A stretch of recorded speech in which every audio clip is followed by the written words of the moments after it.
嘉义民雄的牛斗山是800年代台湾种莲藕的大产地，不过产业落济，即马敢若剩50-60岁以上的老大人咧种。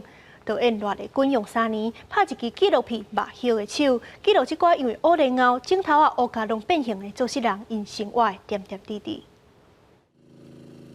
嘉义县民雄乡的牛寮山，农民爱约伫田内底做事，这是较早台湾种莲藕上济的所在，种作面积有100多甲。迄个时阵，挖莲藕都是庄仔来趁食的石头。较早古早时代，咱用遐挖，行下脚甲挖着莲藕，着商人较无爱，所以咱加减啊用手来动啊，拔个莲藕开，所以伊接出力，伊一当当伊累积，就伊弯。纪录片《辣叶的手》就是咧讲种莲藕的农民伫遮的过去甲今嘛发生的代志。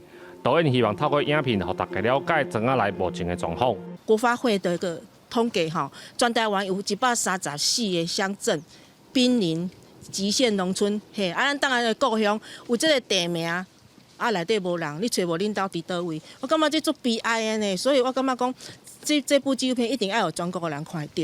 村长表示，要拔莲藕的农民拢是爱乡挖，才甲来拔莲藕。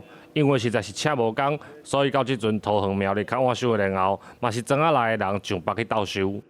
早期老辈的手，大家拢变形，挖莲藕的吼，阮种挖起来啥相当足济好啊，大家手都拢变形啦。一般5分地，迄5分地变质足快呢，伊爱一批一批，一直变规区田咧，甲变了呢。对，多少人讲做家爱种，做人就爱变。为要翕这支纪录片，导演开3天的时间，详细记录这个所在。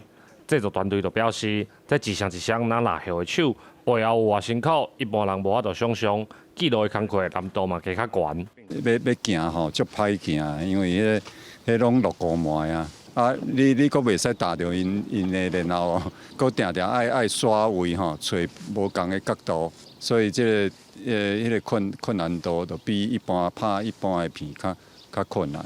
像切啊啦，是啥物拢做吼，政府较有去注重因的迄种价格啊。阮这种的算讲小产量的所在，伊比较会较无咱注重所以有时候在市面上拢互因遐大盘因遐报道去安尼。导演表示，一支鸟仔来挖莲藕3天就会歹去，农民的双手煞用了40天，这是台湾真实的历史，应该爱互人来了解。农民嘛讲，即马已经有高压水像这个技师来斗3工，双手的负担已经无遐尔重。不过嘛是希望大家会当知影种莲藕的艰苦，多多加因支持。记者林慧婷，嘉义报道。